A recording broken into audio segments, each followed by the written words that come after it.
کیا آپ فن اور فنکار کو ایک دوسرے سے الگ کر سکتے ہیں؟ یا کیا آپ نے کبھی کوئی دانائی صرف اس لیے ٹھکرا دی کہ اس کا پیغمبر بظاہر ناقص تھا؟ قدیم حکیم سعدی انسان کی اسی کمزوری کا قصہ سناتے ہیں۔ ایک نوجوان عالم جو تازہ جذبوں اور خیالات سے بھرا ہوا تھا، اپنی پرتجربہ والد کے پاس آیا جو خود ایک دانا استاد تھے۔ اس نے دنیا میں پائی جانے والی منافقت پر گلہ کیا، خصوصاً مذہبی پیشواؤں پر جو بظاہر تو زہد اور تقویٰ کے بلند دعوے کرتے تھے، لیکن ان کی عملی زندگی ان کے وعظ و نصیحت سے متضاد دکھائی دیتی تھی۔ وہ ترک دنیا کی تبلیغ کرتے ہیں، نوجوان نے شاکی لہجے میں کہا، مگر خود دولت اور رتبے کے پیچھے دوڑتے ہیں۔ یہ دیکھ کر دل اداس ہو جاتا ہے۔ باپ نے بڑے تحمل سے اس کی بات سنی اور ہونٹوں پر ہلکی سی مسکراہٹ لیے ایک حقائق سنائی۔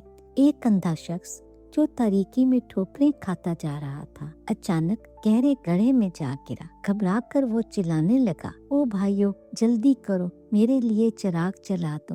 پاس کھڑی ایک عورت نے اس کی فریاد سنی اور بولی، اگر تم چراغ کو دیکھ ہی نہیں سکتے تو اس کی روشنی تمہیں کیا فائدہ پہنچائے گی؟ باپ نے بیٹے کی طرف دیکھا اور کہا، میرے پیارے بچے، یہ خیال دل سے نکال دو کہ نصیحت صرف ان لوگوں سے لینی چاہیے جو خود ہر لحاظ سے بے عیب ہوں۔ دانائی غیر متوقع ذرائع سے بھی مل سکتی ہے۔ اندھے کی طرح مت بنو جو روشنی مانگ رہا تھا مگر اس کے مقصد کو سمجھ نہ پایا۔ باپ نے مزید کہا، واعظ کی محفل خوشبو کی دکان جیسی ہے، جب تک تم قیمت ادا نہیں کرو گے خوشبو حاصل نہیں کر سکتے۔ اس قیمت کا نام طلب علم اور کھلا دل ہے۔ اگر دل میں جستجو کا شعلہ ہی نہ ہو تو بہترین سے بہترین الفاظ بھی بیکار ہیں۔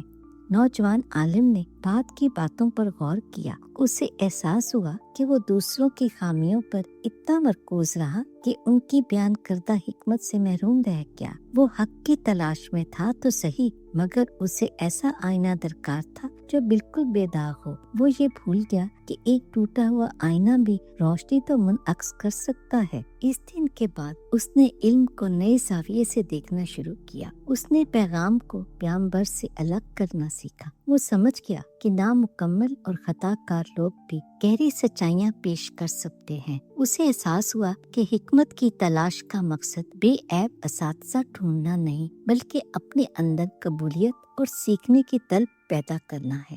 یوں نوجوان عالم اپنی تلاش کے سفر پر دوبارہ گامزن ہوا۔ اب وہ دوسروں میں کمال ڈھونڈنے کی بجائے اپنے اندر وسعت قلبی پیدا کرنے کی کوشش کرنے لگا۔ وہ سمجھ گیا کہ اس نے جو دانائی حاصل کی ہے وہ نہ تو کسی بے خطا آئینے کی مرہون منت ہے اور نہ ہی کسی غلطی سے پاک دنیائے مثالی کی، بلکہ یہ انسانی زندگی کے خوبصورت مگر نامکمل تجربات سے حاصل شدہ روشنی ہے۔